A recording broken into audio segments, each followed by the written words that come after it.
రాజధాని ప్రాంతంలో డ్రైనేజీ వ్యవస్థ నిర్మాణం చేపట్టిన తరువాత నిర్మాణాలు చేపట్టాలని గుంటూరు జిల్లా పొన్నూరు వైసీపీ ఇన్ఛార్జ్ మురళి అన్నారు. రాజధానిలో వాగులు మూసివేసి వెంచర్లు వేయటం ద్వారా వర్షంలో ముంపుకు గురవుతున్నాయని చెప్పారు. వర్షం కారణంగా మంగళగిరి, తాడికొండ, పొన్నూరులో నష్టపోయిన రైతులకి ఎకరాకు 10,000 రూపాయలు ఉచితంగా ఎరువులు ఇవ్వాలని ఆయన ప్రభుత్వాన్ని డిమాండ్ చేశారు. వరదల కారణంగా నష్టపోయిన రైతులకి న్యాయం చేయకుంటే రైతులతో పోరాటం చేస్తామని హెచ్చరించారు. ఇటీవలే కురిసిన వర్షం వల్ల వరదలు వచ్చాయన్నారు. పొన్నూరులో 30,000 ఎకరాలకు నష్టం వాటిల్లిందని మురళి చెప్పారు.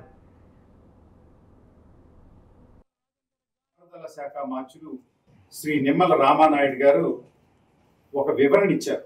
ఏంటయ్యా అంటే, నేను కొండవీటి వాగు నీరు పొన్నూరు పొలాలకు గుంటూరు ఛానల్ దాకా వచ్చినాయా అంటే నీళ్లు నమ్మినానని, అబద్ధపు నీటి మూటలు చెప్పారని వారు అన్నారు.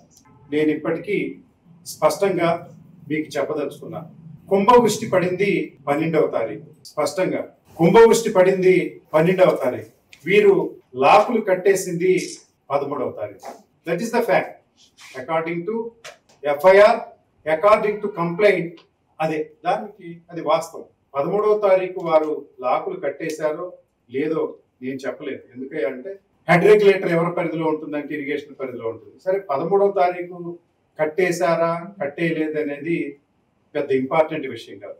12వ తారీఖు పడినటువంటి కుంభవృష్టికి గుంటూరు ఛానల్లో ప్రవాహం వచ్చి గట్లు తెగి గండ్లు పడి పొన్నూరు నియోజకవర్గంలో 30,000 పైచిలకు ఎకరాలు ముంపు గురైందని, మరి ముఖ్యంగా కాకానిలో ఇది ఎక్కువగా సంభవించిందని నేను అప్పుడు చెప్తున్నాను.